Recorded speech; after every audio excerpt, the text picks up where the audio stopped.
Today I want to talk about something that everyone who works in international business must learn to do: communicate across cultures. International business people come from all different cultures, right? So they have different ways of communicating, both in how they express their ideas and how they receive their ideas. Now, just to be clear, I'm not talking about the use of a particular language, English or French or Chinese or whatever. I'm talking about communication style within a language. Communication style means how we exchange information, how we show our feelings, and how we understand other people. So as international business people, how do we communicate across cultures? Well, first, by understanding the communication styles we and others use. And second, by transferring that knowledge to the workplace. So let's get started. Now, what communication styles do people use? Well, basically, there are two. One is low context, and the other is high context. That's low context communication style and high context communication style.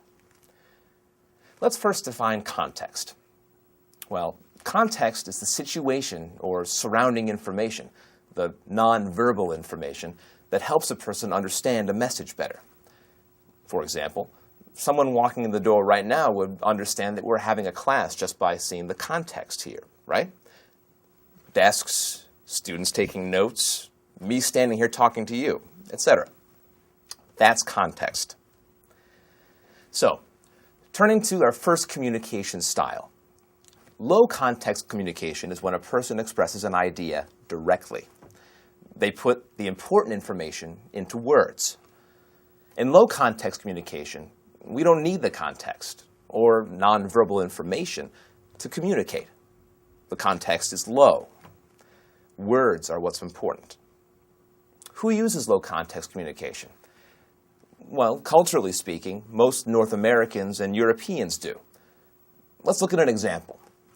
Say we have an advertising agency, and two professionals, both Americans, are discussing an idea for an ad for athletic shoes. One says, "I think the ad should feature World Cup players." The other says, "Oh no, I disagree. I think the ad should show everyday people." See how each expressed their ideas very directly with just words? This is how low context communicators operate. Now let's look at high context communication. High context communication occurs when a person expresses an idea indirectly through body movement, facial expressions, even silence. They show the important information non-verbally rather than speaking it. The context is very significant to the meaning of the message. The context is high. Generally speaking, this style of communication is typical of Asians, Africans, and Middle Easterners. An example might be two Egyptian bankers creating a loan plan for a local business.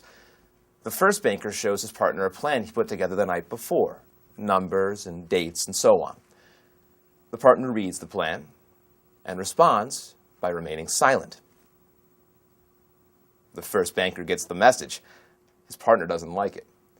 He said so with his silence. Now, it's important to recognize that each of these two communication styles has its strengths and its weaknesses. Low context communicators are often very productive because they quickly and clearly identify business problems and find short-term solutions. And they're fast at developing projects. But because of this fast style, they may not build strong, long-term business relationships. So, if you're working with low context communicators, you need to remember this. Important ideas and feelings are often expressed very directly and forcefully. Now, high context communicators, on the other hand, may seem to be slow. They often don't move quickly to find solutions because they want to get more information and opinions first. They don't want to make mistakes. Also, they're careful with their opinions because they want to preserve their relationships with other people. So, if you're working with high context communicators, remember this. Things may happen more slowly, and important messages are often sent non-verbally. So let's now combine our two earlier examples. Let's say our Egyptian banker contacts the American at the ad agency. He tells her his bank would like to do some advertising. So the American creates 2 ads. One shows the bank's name in huge, bright letters. Then it lists all the bank's services and several comments from satisfied customers. The other ad shows only a picture of a woman smiling in front of her bakery, with the words, "Business loans for everyone," and the bank's name at the bottom of the ad. Can you guess which ad the Egyptian banker liked best, and why? The one with the picture of the happy woman in her bakery, of course. The high-context ad appealed to the person with the high-context communication style. And even though the ad agency representative was from a low-context culture, she understood that her customer was from a high-context culture. Okay? Well, that's all for now. For next time, I want you to think about which kind of communicator you are, high or low context, and what experiences you've had communicating across cultures.